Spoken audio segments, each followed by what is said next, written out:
नमस्कार मित्रांनो, थोडं तुझं थोडं माझं या मालिकेच्या आजच्या भागामध्ये आभा आणि मानसी ह्या सर्व साहित्य घेऊन आतमध्ये येतात। तेव्हा आभाला जेव्हा मानसी तिचं खाली झोपण्यासाठी अंथरूण करत असते तेव्हा तेजसने खुणावून जे सांगितलेले असते की आभा तू खाली झोप आणि मानसीला वर झोपून दे। तेव्हा आभाच्या लक्षात आल्यानंतर आभा लगेच मानसीला म्हणते की वहिनी अगं तू एक काम कर, तू खूप दमलेली आहे त्यामुळे आज तू वर झोप आणि मी खाली झोपते, तुला अगदी शांत झोप लागेल। आभा काही ऐकायला तयार नसते। मानसी म्हणते की अगं मला खाली झोप लागते, तू वर झोप। आभा मात्र ऐकून घेत नाही। ग म्हणजे तू मला माफ करशील असे तू प्रूव्ह कर। तेव्हा मानसी विचारते की काय ग, मी तुला माफ करावे म्हणजे तू काही अशी चूक केली का? आभा म्हणते की हो अगं खूप चुकीचं वागलं, तुझा खूप राग केला, पण एक सांगू का थँक्यू। तर मानसी विचारते की अगं तू थँक्यू का म्हणतेस? तेव्हा आभा म्हणते की अगं मला पूर्ण खात्री आहे की माझ्या दादाची तू कायम साथ देशील, त्याच्यासोबत उभी आहेस, त्यामुळे आता तू झोप लवकर आणि जर तू इथे झोपलीस तरच मी समजेल की तुम्हाला माफ केले म्हणून। तेव्हा मानसी ऐकते आणि आभाने सांगितलेल्या ठिकाणी झोपते आणि दोघी एकमेकींना गुड नाईट करून आभा खाली झोपते। तेव्हा मानसी ही आभाकडे बघून खुश होते आणि कदाचित खरंच मी आभाचं मन तर जिंकू शकले, मग असेच एक एक करून मी सगळ्यांचं मन जिंकून घेईल। आभाकडे बघितलं तर निधीच माझ्या सोबत आहे, तिच्याच रूपात मला निधी भेटली असे वाटतं। तेव्हा मानसीला निधीची आठवण होते, कारण तेथे एकदा त्या घरी आल्यानंतर तिला काही झोप येत नसते, कारण त्यांच्या घरच्या सारख्या उषा मात्र तिथे झोपायला नसतात। तेव्हा मानसी उठून तिला मांडीवर डोकं ठेवून झोपायला सांगते आणि मानसी ही तिला शांत झोप लागेल म्हणून तिचं डोकं आपल्या मांडीवर ठेवून तिला झोपायला सांगते। मानसीला ते क्षण आठवतात। तेव्हा मानसी उठते आणि ते वहीमध्ये जे हॉल तिकीट तिने ठेवलेलं आहे ते हातात घेते आणि जेव्हा तेजस तिला जे काही बोललेलं असतो की हेच माझं शस्त्र आहे, घरातील दसऱ्याच्या शस्त्रपूजेला तर मी नव्हतो, मग हे हॉल तिकीटच माझं शस्त्र आहे, त्याची पूजा करायला हवी। तेव्हा मानसी तो सर्व विचार करून म्हणते की तुम्ही राष्ट्रहित नक्की ही परीक्षा पास व्हाल। गायत्री मॅडमची कोणतीही ओळख न दाखवता स्वतःच्या हिमतीवर मानाची नोकरी तुम्ही मिळवून दाखवाल आणि याच घराचा उंबरठा ओलांडून तुम्ही परत आत याल, माझी पूर्णपणे खात्री आहे। आणि खुश होऊन परत ती हॉल तिकीट त्या वहीमध्ये ठेवून देते। त्यानंतर सकाळ होते तर मानसी तयार होऊन नाश्ता तयार करत असते। तेव्हा लगेच तेजस येतो आणि असे दचकवून तो गुड मॉर्निंग करतो। मानसी म्हणते की काय राष्ट्रहित, इतके का, मी घाबरलेच ना। तेजस विचारतो की सकाळी सकाळी कोणासाठी नाश्ता बनवतात? तर मानसी म्हणते की अहो घरातील सर्वांसाठी, अहो जेवण सुद्धा बनवायचे, ऑफिसला सुद्धा जायचे, आणि काय रात्रभर तुम्ही अभ्यास करत होतात का? तुमची झोप व्यवस्थित तर झाली ना? तेजस म्हणतो की गंमत करतो, अहो इतका फोडणीचा घमंग वास सुटला, नेमकं चाललंय तरी काही म्हणून बघायला आलो होतो। मानसी म्हणते की हो मी हे सर्व करते पण त्यांना आवडेल ना? तेजस म्हणतो की का आवडणार नाही, तुम्ही हे सर्व मनापासून करतात आणि मनापासून कोणतीही गोष्ट केली तर ती लोकांना आवडते आणि तुम्हाला ही रोजची धावपळ हे सर्व काही करावे लागते, हे सर्व जमणार आहे का? मानसी म्हणते की का जमणार नाही, आपल्याच माणसासाठी करते मी हे सर्व। त्यानंतर लगेच छाया तिकडूनच विचारते की दीदीच्या सासूबाई अहो नाश्ता झाला का? तेव्हा लगेच तेजस म्हणतो थ्रेशन उडपी आली बोला। तेव्हा तेजस लगेच खिडकी मागे लपतो। तेव्हा छाया म्हणते की दीदीच्या सासूबाई, आणि मानसीला तेथे पाहून विचारते की तू इथे काय करते? मानसी म्हणते की नाश्ता मी सर्वांसाठी बनवते, मावशी देवपूजा करतात म्हणून। तेव्हा छाया म्हणते की घरची सून काय आणि बाहेरची काय, आम्हाला सर्व काही चालतं, जे काही करते ना ते अगदी पटपट कर, आणि हे बघ माझ्या दीदीला ओट्स आवडतात। तर लगेच तेजस हा मोठ्या आवाजात ओ आ असे करतो। तेव्हा छाया म्हणते की अगं पोहे उपमा काहीतरी गोड सुद्धा कर, अगं मोठं कुटुंब आहे जरा जास्त लागतं। तेव्हा तेजस हा परत वेगळा आवाज काढतो तर मानसीला हसायला येते। तर छाया विचारते की अगं तेजस सारखा असा आवाज काय येतो, तुला पण आला का? तेव्हा मानसी नाही म्हणते आणि मानसी म्हणते की मला असं वाटतं की तुम्हाला तेजसचा नक्की भास होतोय। तेव्हा छाया म्हणते की दीदी ही उठण्याच्या आत तिचा ब्रेकफास्ट तू तयार ठेव, नाहीतर तुझ्या नवऱ्याची कशी हकलपट्टी झाली तशी तुझी सुद्धा करेल। तेव्हा तेजस पुन्हा मोठ्याने आवाज काढतो। तेव्हा छायाला टेन्शन येते। छाया म्हणते की अगं बाई मला विनोद सारखे तेजसचेच भास का होतात? छाया लगेच धावतच पळत जाते। तेव्हा लगेच तेजस परत मानसीजवळ येतो आणि तुम्ही आवरून घ्या, हिच्याकडे लक्ष देऊ नका, ही आपल्या बहिणीसारखीच आहे, तुम्हाला उशीर होईल जाण्यासाठी। तेव्हा मानसी म्हणते की हो हे झाले का, मग मी आवरतेच।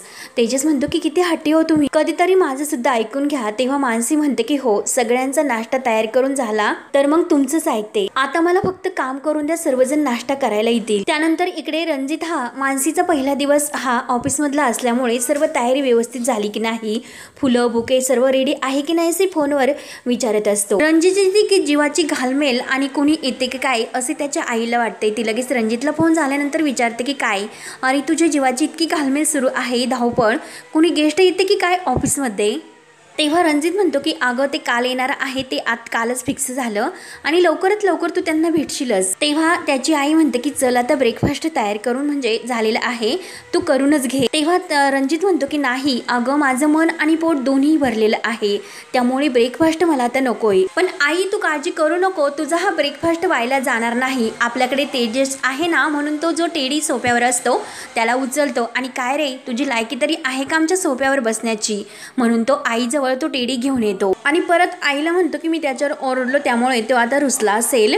आईला म्हटलं रणजितच्या या वागण्याचं टेन्शन येतं, परंतु जेव्हा तेजस ऑफिसमध्ये जायला निघतो आणि आपल्यासोबत ती काठी घेऊन निघतो, आई विचारते की काय रे काठी का घेऊन चाललोस।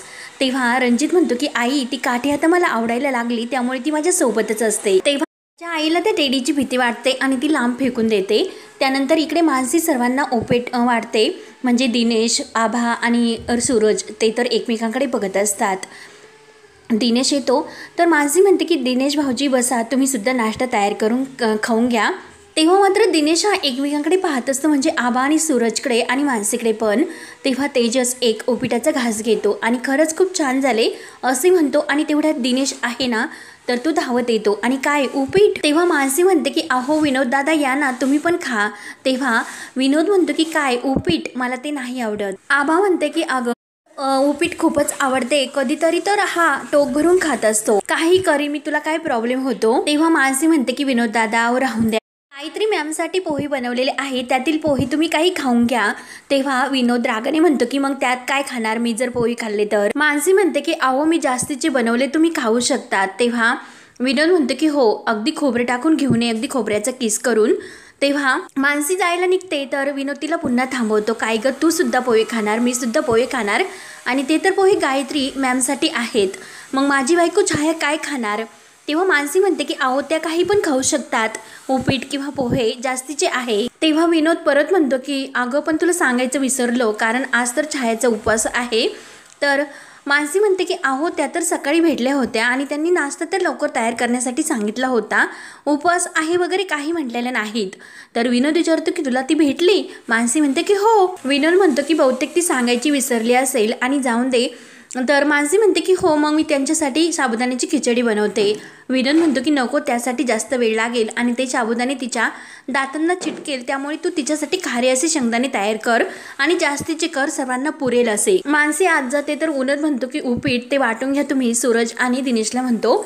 तेव्हा सूरज विचारतो की काय रे तुझ्या छायेला खरंच उपवास असतो। विनोद म्हणतो की हो ती आता कुठे करायला लागली, कधीतरी उपवास असतो तिचा, हाही तिचा नक्की उपवास आहे, कळलं का तुम्हाला। आणि तेवढ्यात छाया काही तोंडात खातच येत असते आणि विनोदच्या लक्ष देते। विनोदचे लक्ष गेल्यानंतर तो जोरात ओरडतो की आज छायाचा उपवास आहे। तेव्हा छाया लगेच आपल्या हातात जे काही खात असते ते लपवते आणि असे तिने मला सांगितले तू मला असे तो करत असतो। तेव्हा छाया लांबूनच म्हणते की हो आहे। तेव्हा छाया लगेच जे काही आपल्या हातात ती खात असते तर ते लगेच जे तेजसचं हॉल तिकीट मानसीने त्या वहीत ठेवलेलं असतं तर त्याच्यात गुंडाळून ठेवते। तर लगेच सूरज विचारतो की काय छाया आज तुझा उपवास आहे का। छाया खूप घाबरते आणि लगेच जे काही बांधून ठेवलेले आहे ते गुंडाळून बाजूला फेकून देते। विनोद लगेच सूरजला म्हणतो की तुला काय करायचं, तिचा उपवास असू किंवा काही असू।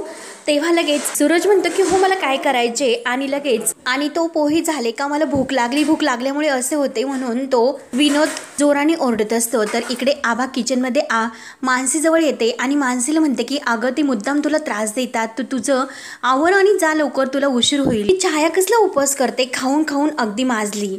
तेव्हा मानसी म्हणते की आभा अगं काय बोलते। आभा म्हणते की ते तुला मुद्दाम त्रास देतात आणि तू सुद्धा त्यांचं सर्व सहन करून घेते। तेव्हा मानसी म्हणते की अगं त्यांनी स्वतःहून मागितले, मग खाण्यासाठी असं नाही म्हणायचं नसतं। आभा म्हणते की अगं तू जर हे करत राहिली तर तुला जायला उशीर होणार नाही का। अगं कामाचा पहिला दिवस आहे तुझा, काल रात्री सुद्धा तू दादाच्या काळजीने काहीच खाल्लेले नाही आणि आता अजून सुद्धा तू नाश्ता केलेला नाही, त्यामुळे अजून अशक्तपणा येणार नाही का। त्यामुळे ते काही नाही आणि आबा लगेच एक प्लेट घेते आणि त्यातून काही पोहे घेते आणि मानसीला ते पोहे खायला देते। मानसी म्हणते की अगं आबा राहून दे, हे सर्व झाले ना मी करते। आबा म्हणते की नाही थांब, मी तुझ्यासाठी चहा सुद्धा करून ठेवते, तेवढीच तुला मदत होईल, सारखी तू राबत असते, त्यामुळे घे आणि खाऊन घे। तर मानसी म्हणते की हो हे घे झाले का, मी खाऊन घेते। आबा विचारते की नक्की खाशील ना, आणि तू दादाची मैत्रीण आहे, अगदी दादाला शोभते। अगोदर दुसऱ्यांचा विचार आणि नुसता हट्टीपणा, सेम टू सेम आहात तुम्ही, पण निघायच्या अगोदर तू खाऊन घे, असे बोलून आभा बाहेर जाते. तर मानसी ही घड्याळात किती वाजले पाहते आणि लगेच जो कागदाचा पुट्टा म्हणजे हॉल तिकीटचा करून त्या छायेने फेकलेला असतो तेथून जाते, देवघरात येते, देवाला नमस्कार करते. आज माझ्या ऑफिसचा पहिला दिवस नोकरीचा, तर देवा सर्व काही व्यवस्थित होऊन दे म्हणून देवाला प्रार्थना करते. हे घर, हे काम याचा समतोल राखायला मदत कर. आणि लगेच बॅग घेऊन जायला निघते, परंतु फोन त्यात नसतो म्हणून ती फोन कुठे आहे असं शोधते. तेवढ्यात गायत्री लगेच हातामध्ये फोन घेऊन येते आणि हा आहे का असे विचारते.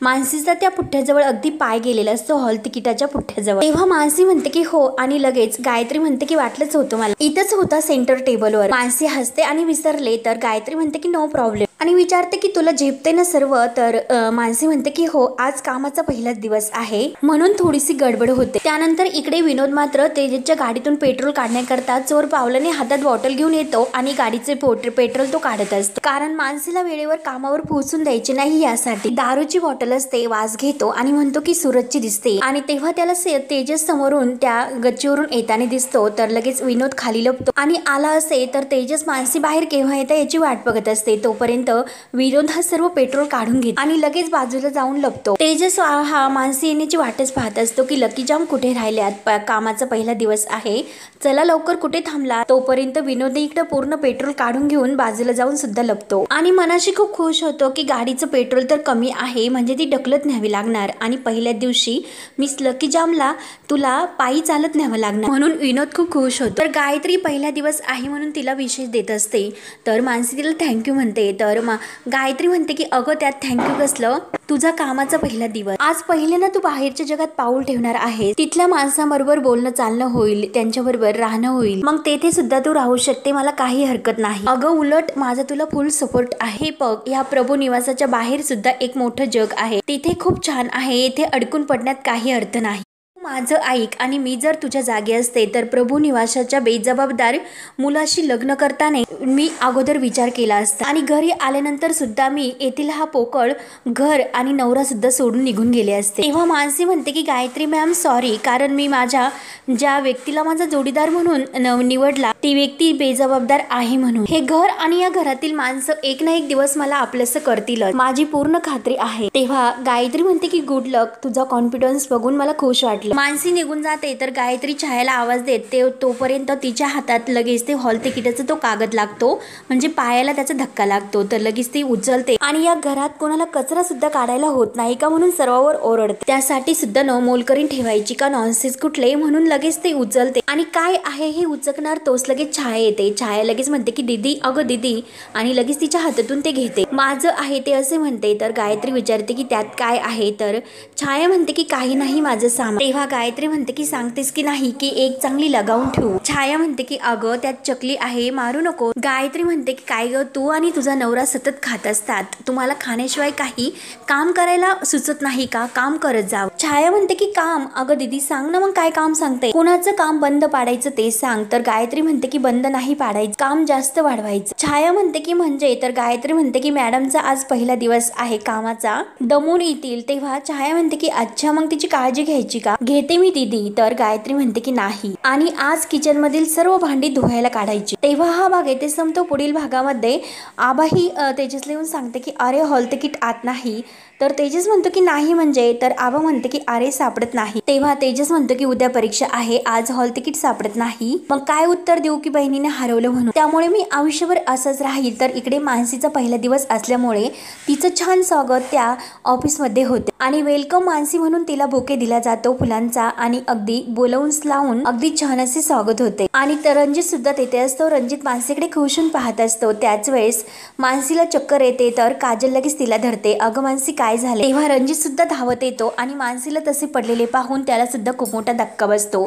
तेव्हा आता पुढे काय काय होत राहणार हे पाहण्यासाठी आपल्या चॅनलला नक्की सबस्क्राईब करत राहा. धन्यवाद.